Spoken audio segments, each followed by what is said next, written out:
Bienvenue mesdames et messieurs dans votre émission Vivre les réalités du ciel sur la terre. Je suis le pasteur André et nous avons comme règle d'or sur ce plateau que Jésus-Christ le Seigneur est la parole de Dieu et l'autorité finale.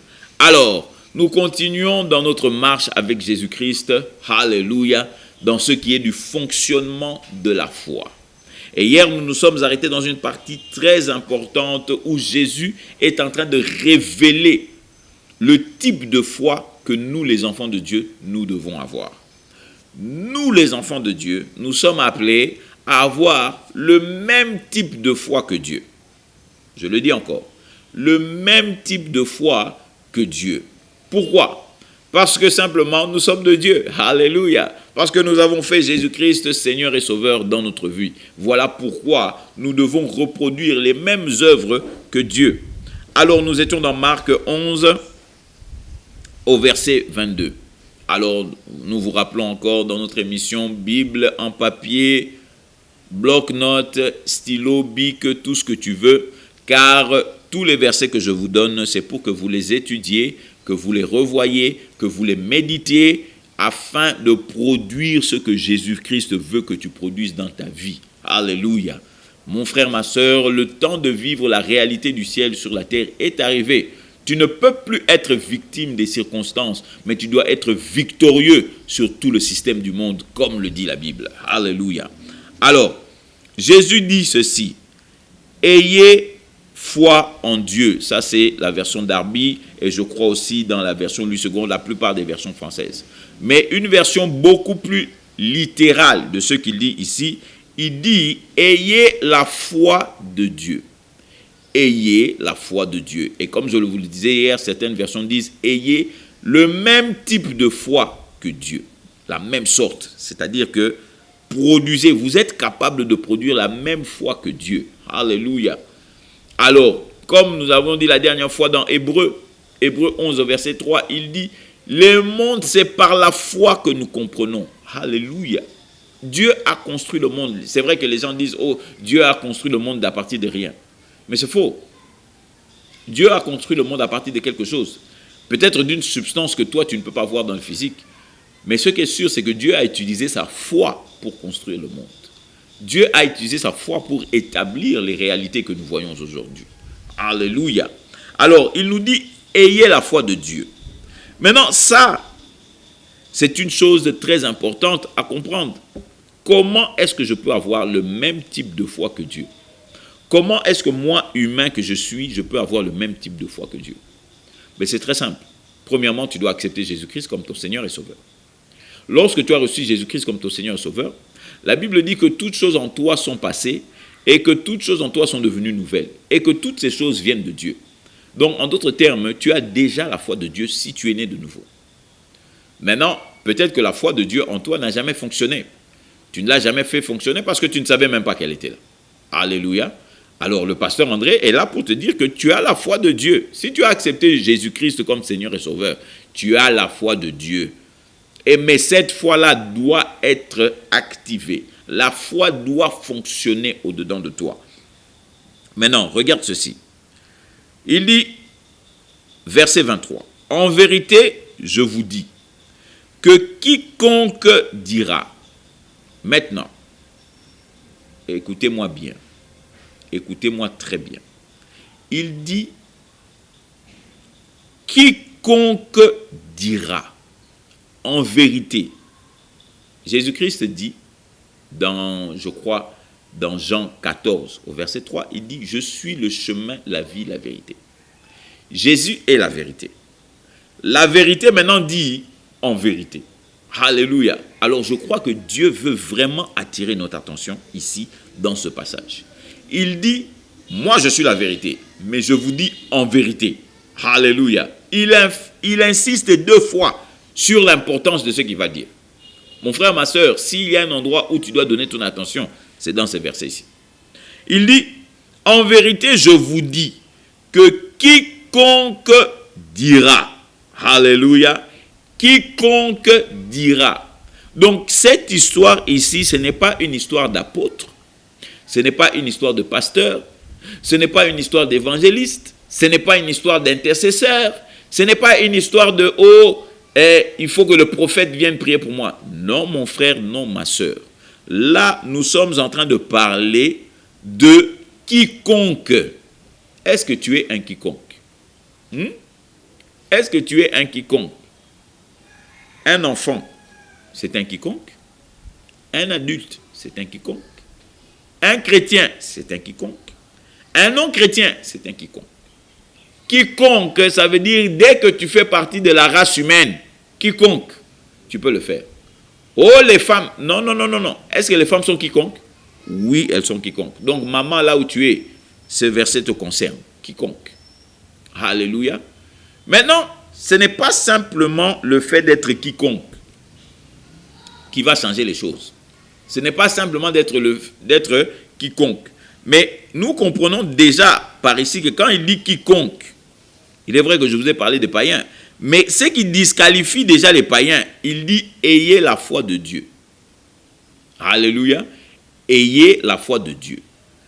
Comme un païen ne peut pas avoir la foi de Dieu, c'est toi à qui il est en train de parler. Donc, quiconque, toute personne qui a reçu Jésus-Christ, qu'il soit enfant, adulte, adolescent ou vieillard, il fait partie de tous ces quiconques-là. Parce qu'il a la foi de Dieu. Maintenant, il dit quiconque dira. Donc, ce qui fait que tu ne dois pas être seulement un quiconque, un adulte, un enfant, une femme, un monsieur, une tante, peu importe qui tu es. Mais tu dois être un quiconque qui dit. Un quiconque qui dit. Il n'a pas dit quiconque pense. Ou bien quiconque réfléchit. Il a dit quiconque dit. En d'autres termes, dire, c'est-à-dire que tu ouvres la bouche et tu parles. Alléluia. Beaucoup de personnes se retrouvent aujourd'hui dans les hôpitaux en pensant que Dieu va les guérir. En réfléchissant sur la guérison de Dieu. Mais ça ne va pas vous aider. Il est en train de parler ici, il dit quiconque dira. Donc il faut que tu sois un quiconque et que tu dises. Il faut que tu ouvres la bouche. Rappelez-vous, dans Luc 11, il dit aux disciples lorsqu'il lui demande comment devons-nous prier. Il dit quand tu pries, dis. Quand tu pries, dis. Donc il faut ouvrir la bouche lorsque vous priez. Il faut que la voix sorte. Maintenant les gens me posent, est-ce qu'il faut que j'écrie? Tu n'es pas obligé de crier, papa. Et d'ailleurs, quand vous pensez à ça, quand les gens crient, dites-moi, quand vous criez pour qui? Vous criez pour vous ou bien vous criez pour Dieu? Oui, mais l'Ancien Testament dit criez vers l'Éternel. Oui, criez. Criez vers l'Éternel. Si tu étudies bien le mot crier là, la Bible dit faire des prières, des supplications à l'Éternel. C'est vrai qu'en français, quand tu entends le mot supplication, tu crois qu'il faut supplier. Et pour supplier, tu crois qu'il faut crier. Non, il ne faut pas crier, mon frère. La Bible dit que lorsque tu es né de nouveau, Dieu habite au-dedans de toi. Donc, je n'ai pas besoin de crier. Même en parlant tout doucement, Dieu m'entend. Alléluia. Il est vrai que lorsque je prends autorité contre le diable, il faut que je parle avec autorité. Mais en ce qui est de parler à Dieu, Dieu est à côté de toi. D'ailleurs, Dieu est en toi, si tu es né de nouveau. Dieu est en toi. Pourquoi tu cries? Pourquoi est-ce que tu cries? Alléluia. Bon, ça c'était une parenthèse. Ce n'est pas pour abîmer votre façon de prier, mais c'est pour vous faire réfléchir. Réfléchissez quand même. Pourquoi vous priez? Pourquoi vous criez? Alléluia. Comme si Dieu est sourd d'oreille. Ah oui, peut-être parce qu'il est trop vieux. Comme il est là, bon, la terre, ça fait déjà 6000 ans depuis qu'Adam est venu. Donc peut-être qu'il a des problèmes d'écoute. Alors il faut que tu cries. Non, mon frère, ça ce sont des raisonnements humains. Dieu est au-dedans de toi et Dieu est près de toi. Dieu t'entend, que tu cries, que tu parles doucement. Alors, maintenant, il dit, quiconque dira à cette montagne. Alors, étudions bien ce passage. Il dit d'abord, il faut que tu sois un quiconque. Et puis, il faut que tu sois un quiconque qui dise. Mais qui dise quoi? Qui dise à son obstacle. Ici, la montagne représente un obstacle. Alléluia. C'est-à-dire que c'est l'obstacle qui t'empêche d'arriver à ta terre promise. C'est le manque d'emploi qui t'empêche de trouver un emploi. C'est le manque de nourriture qui t'empêche de trouver de la nourriture. C'est le manque d'argent qui t'empêche de vivre ta vie d'une façon à l'aise. Et il dit, Toutes ces choses-là représentent un obstacle. C'est comme une montagne. Vous savez, une montagne, lorsqu'elle est devant toi, tu ne vois pas vraiment ce qui est derrière. Tu ne peux qu'imaginer ce qu'il y a derrière la montagne. Alléluia. Mais ta terre promise, ce que Dieu a préparé pour toi, se trouve de l'autre côté de la montagne. Mais il faut chasser cette montagne. Alléluia. Il faut la chasser. Et puis, si tu regardes bien l'attitude de Jésus ici, il ne dit pas qu'il faut commencer à prier pour la montagne. Non, mon frère. Il dit clairement que ce que tu dois faire, dis à cette montagne. Tu parles à la montagne. Maintenant, qu'est-ce que tu dis à la montagne? Parce que moi, je veux savoir. Qu'est-ce que tu dis? Est-ce qu'il faut, comme on dit, il faut bon délayer. Il faut parler à cette montagne de façon à ce que tu es en train de la supplier. Tu dis, oh non, excuse-moi, hein, s'il te plaît, quitte-la afin que j'arrive. Non, mon frère. Il faut avoir une attitude, je vous parlais de ça, je crois, il y a quelques jours, avoir l'attitude de lion. Il faut avoir une attitude de lion, papa. Dieu est un agneau devant Dieu. Jésus-Christ, plutôt, est un agneau devant Dieu. Mais devant le diable, il est le lion de la tribu de Juda. Il est le lion de la tribu de Juda. Ce qui fait que devant les obstacles de ta vie, deviens un lion.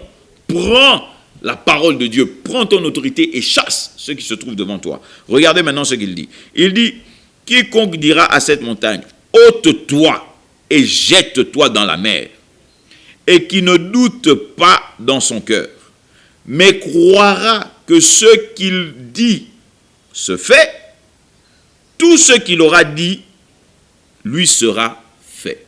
Alléluia. Il y a beaucoup de choses ici, mais on peut y aller petit à petit. Regardez ici. Il dit premièrement, quiconque dira à cette montagne, ôte-toi et jette-toi dans la mer. Regardez ce qu'il dit. Il est en train de parler de direction et d'installation ou de déplacement. Alléluia. Tu lui dis de sortir d'un endroit et d'aller se planter dans un autre endroit. Alléluia. Tu ne laisses pas dans les qui-vive cacaboyer. Alléluia. Non. Tu vas lui dire exactement là où tu veux qu'il aille. Alors, cette histoire que Jésus-Christ est en train de dire, c'est pour un quiconque qui a la capacité de parler et qui donne des ordres lorsqu'il parle. Alléluia. Il donne des ordres. Il n'est pas ici. Est-ce que vous voyez? Ôte-toi, c'est impératif. Jette-toi, c'est impératif. C'est pas que, bon, si tu en as envie, hein, tu peux t'ôter. Si tu en as envie, hein, tu peux te jeter. Non, je te donne un ordre impératif. Lève-toi, bouge-toi de là et jette-toi dans la mer. Alléluia. Je te dis ce que tu dois faire et là où tu dois t'arrêter. Et là où tu dois aller. Alléluia. Ayez cette attitude de lion. Alléluia. Et puis il dit, maintenant, lorsque tu as donné l'ordre et que tu as donné l'endroit où doit se trouver, où doit se jeter ton obstacle, il dit, et qui ne doutera pas. Il ne doutera pas. C'est-à-dire que il est possible de donner un ordre et d'avoir le doute dans son cœur. Amen. Parce qu'il dit, il ne doutera pas et il ne doutera pas. C'est-à-dire que on ne peut pas dire, parce que souvent les gens, quand ils parlent d'avoir la foi, ils disent que quand tu as la foi, tu ne peux pas douter. C'est faux. La foi, le doute peut être créé dans ton cœur. Bien que la foi est là. Parce que là, il dit, ayez la foi de Dieu, ayez le type de foi de Dieu, mais ne doutez pas. C'est-à-dire que tu peux avoir le type de foi de Dieu, mais tu doutes. Alléluia. Peut-être que c'est pour ça que beaucoup de choses dans ta vie n'ont pas fonctionné et ne fonctionnent pas. Parce que malgré que tu aies la foi de Dieu au-dedans de toi, mais tu continues à douter. Et comme tu doutes, la Bible dit maintenant que ce que tu dis ne fonctionne pas. Parce que le doute arrête ces choses-là. Maintenant, écoutez-moi bien. Il dit, ne doutera point. Je vais vous donner un dernier élément et on va s'arrêter là parce que notre temps est avancé. Il ne doutera point dans son cœur. Il ne parle pas de la tête, il parle du cœur. Alléluia. Amen. Le doute dans la tête, mon frère, est quasiment persistant. Parce que vous vivez dans ce monde qui est contraire à la parole de Dieu, ce qui fait que le diable envoie des flèches tous les jours pour te faire douter la parole de Dieu. Mais ce doute-là n'est pas dans ton cœur. Alléluia. Pour qu'un doute rentre dans ton cœur, mon frère, ma soeur, il faut qu'il devienne ce qu'on appelle un souci. Amen. Alléluia. Voici que nous sommes arrivés à la fin. Amen. Nous allons continuer même cela demain. Nous sommes arrivés à la fin. Mais je ne peux me permettre de terminer cette émission sans te offrir le plus grand cadeau du ciel qui est être né de nouveau ou accepter Jésus-Christ comme Seigneur et Sauveur. Alors je t'invite à faire cette prière après moi et tu diras simplement, Seigneur mon Dieu, j'ai entendu ta parole aujourd'hui et j'ai reconnu que tu es le Dieu vivant. Ta parole déclare que si je te confesse de ma bouche comme Seigneur Jésus, et que je crois dans mon cœur que Dieu t'a ressuscité d'entre les morts, je serai sauvé. Alors je décide, Papa, de faire de Jésus-Christ par ma bouche aujourd'hui, en le confessant Seigneur de ma vie. Alléluia. Et aussi je crois pleinement dans mon cœur que Dieu l'a ressuscité d'entre les morts. Et la Bible me dit que je suis sauvé. Alors j'accepte ce salut dans le nom de Jésus. Amen. Alléluia. Amen mon frère. Amen ma soeur. La Bible déclare que si tu as fait ça, tu es sauvé. Et si tu es sauvé, la Bible dit que tu fais partie de la famille de Dieu aujourd'hui. Alors je t'encourage à trouver une bonne église, à aller et rentre, occupe-toi, sois dans l'œuvre de Dieu, afin que tu puisses apprendre comment vivre la vie du ciel sur la terre et surtout à réaliser que ta vie sans Jésus-Christ n'était pas une véritable vie. Alors je suis le pasteur André, vous rappelant que Jésus-Christ est Seigneur et que la parole de Dieu est l'autorité finale. À la prochaine et à nous revoir. We clap our hands in the sanctuary. We clap our hands to give you the glory. We clap our hands to give you the praise. And we will praise you for the rest of our days. Yes, we will praise you for the rest of our days.